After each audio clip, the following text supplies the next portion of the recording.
Hello, this is Anna and welcome back to my channel, Cottage on Oak. Today we are going to go over 3 cookies that you can put in your freezer for easy holiday baking. First up, we are going to make some Butterbeer cookies, inspired by none other than Harry Potter. So here are the ingredients you need. The ingredients that I did not have in my pantry was butter extract. I've never bought that in my life. And here on the screen is the recipe by Sarah Crafty. You can screenshot that if you would like. So we're going to start out with einkorn flour. I'm going to use 2 cups of this. And you want powder in there? How much powder? Flour. Flour? And then you want the rest of your dry ingredients, baking powder, soda, and salt.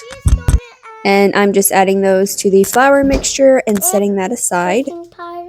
And then again, I do not have a microwave, so I need to melt some butterscotch chips. So I'm putting those into a bowl and into the oven on warm. Now it's time to mix the butters and sugars and extracts and eggs. So with the eggs on these cookies, you only need 2 egg yolks. So the egg whites I just gave to my dog and she ate them. That way there is no waste. And you're just going to cream the egg yolks, the sugars and butters and extracts together.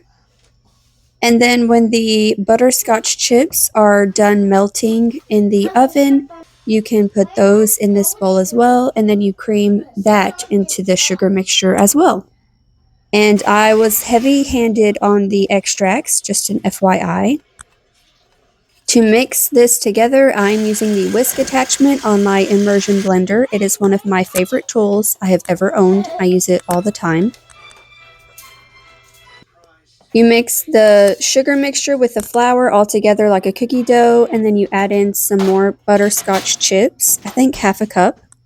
And I'm only cooking 4 of the cookies for you so you can see how they turn out when they're done, and the rest I'm freezing.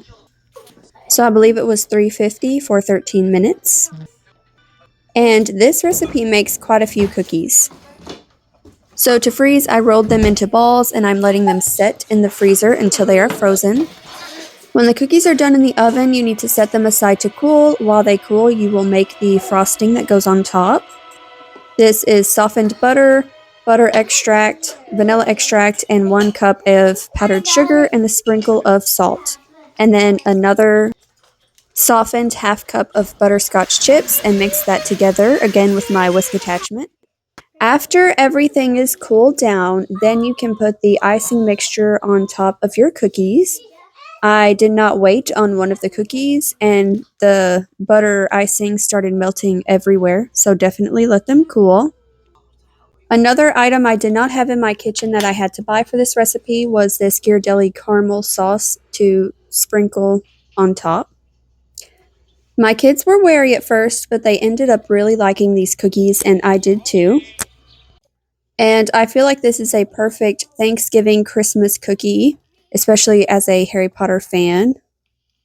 So to store this, I put the icing in a sandwich Ziploc bag.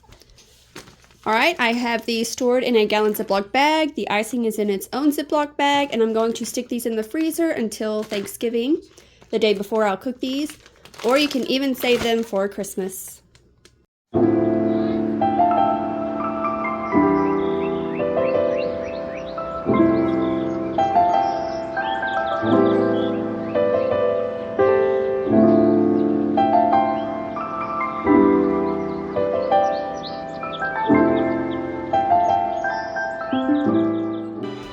Now on to the second cookie, my chocolate chip cookies. I have an in-depth video on these on my channel. This is not an in-depth tutorial. For this part, I'm just showing you how quick you can throw these cookies together and that they freeze very, very well. So for these cookies, you need 1 block of Kerrygold butter. You need to brown that, and while that butter is browning, you need to get the rest of your ingredients ready to go, which is 1 cup of dark brown sugar, 1/3 cup of organic cane sugar, and then in 1 bowl 2 eggs with some vanilla extract. I go heavy-handed, so you can do 1 tablespoon or 2. And then in a bigger bowl, you need your dried ingredients. which is 2 cups of flour, a splash of salt, and a splash of baking soda. This is what your butter will look like when it is starting to brown. It will look foamy and it will start rising. Pull that off the heat if you have an electric stove and let it cool. Once it is cooled, then you can mix in your sugars first. And to mix this, you've guessed it, I'm using my whisk attachment on my immersion blender again. I have used light brown sugar for these cookies, but the dark brown sugar helps them have more structure.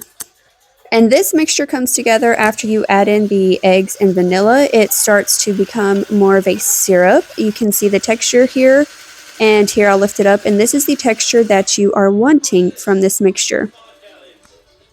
So once that is all mixed up, you will pour that into your dry ingredients bowl. This is why you put your dry ingredients into a large bowl.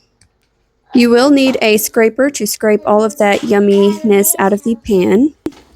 Mix it all together. This mixture will be warm because of browning the butter. So once this is all mixed together, you will want to let it sit in the freezer for about 15 minutes and let it get a little bit cool so that way when you pour the chocolate chips in, it will not melt the chocolate chips. Here is what it should look like when you move the dough around. You can tell it's nice and thick. So I'm using the rest of my milk chocolate Ghirardelli chocolate chips. And to cut back on that sweetness, I'm going to mix in some semi-sweet Ghirardelli chocolate chips as well. Mix that all together. And again, I'll set aside 4 cookies to show you how they bake, but all the rest I'm going to put on one pan and let them freeze in the freezer until they are solid. Now, some of these were misshapen, so I'm just forming them into nice little pretty balls. And then you want to sprinkle some iodized sea salt over the top of them. Or you can use Celtic sea salt. This is just what I had on hand at the moment. This process will take about 30 minutes to 2 hours. So you can leave them in the freezer and forget about them for a while if you want. So you want to cook these cookies on 375 for 9 to 10 minutes. Then I'm going to write the type of chocolate chips on the Ziploc bag, as well as how long I am going to cook them for and on what temperature. Please check out my in-depth video on these cookies because it is way better than this quick little snippet, but these are the best chocolate chip cookies ever. So when these cookies come out of the oven, they are nice and puffy, but once you let them start to cool, they will lower down, I guess, and become nice and chewy and soft. So if they look a little gooey, that's okay. Here we are. These cookies are so yummy. I did not have to bake them for 10 minutes. 9 minutes was perfect. I also rolled these out into smaller cookies, so that way when I take them to Thanksgiving, people don't have to hold one huge cookie. They can grab just a couple few if they would like. And then it was time for me to start making some no-bake cookies. These are a family staple in my mom's side of the family. So first you start off with 1 stick of butter, which is half of a Kerrygold block. You let that start melting on a pan. I do not use my cast iron for this recipe. I use my stainless steel. Now in this video you see this is 1 cup. You do not use 1 cup. I messed up the recipe. It is half a cup of milk. And you can use 2% or I used cream. And then you want 1 cup of sugar, half a cup of cocoa powder, and you mix that all together while the butter's melting. And you want the heat on medium heat, medium to high, but you don't want this mixture to burn because you will be able to taste that in the cookie. So I would keep it on medium heat, and while it is on, you will start to see bubbles forming. That is the beginning point of your timer. So once you start to see bubbles coming up like in the video, start a 2-minute timer. And you will continuously stir as the mixture comes to a nice boil. And you keep stirring so that way nothing burns. Once it looks like this and the timer goes off, you will move your pan off the heat if you have an electric stove. Scoot it over off the heat, and then you will start to add in some vanilla extract. This is about 1 tablespoon. You don't want too much vanilla because it will be very strong in your cookie if you put too much. And then you want about 2 cups of peanut butter creamy. And then no more than 2 cups of oats. I added in too much. So I would do a little less than 2 cups, but no more than 2. And you just continue mixing, mixing, mixing. This cookie is an arm workout. Now remember, I accidentally added 1 cup of milk to these, and that's why I kept stirring and stirring, because it was liquidy, because I added too much milk. So I threw this batch away, and I remade the next batch with half a cup of milk, and it turned out perfect.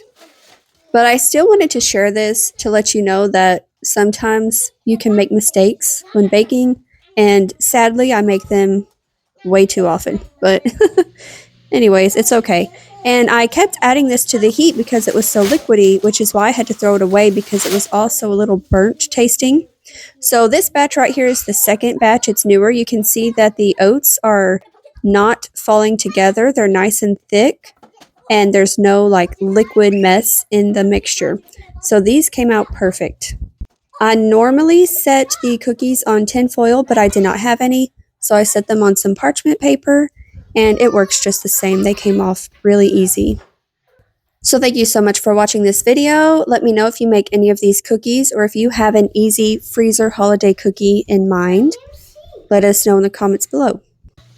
And I will see you next time here at Cottage on Oak with Anna.